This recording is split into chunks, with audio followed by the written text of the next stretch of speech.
எது பெருசு, 2000 கோடியா 10 வார்த்தையா? யாக்கோபு, ஏசா இவங்க வாழ்க்கையை குறித்து நமக்கு தெரியும்.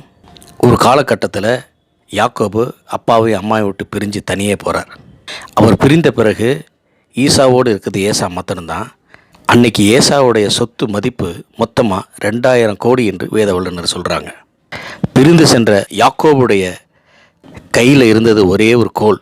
அந்த கோலில் தன் தகப்பனாகிய ஈசா கொடுத்த 10 வாக்குத்தத்தங்கள் ஆதியாகமம் 27ஆம் அதிகாரத்தில் 28, 29 சொல்லப்பட்டிருக்கிறது.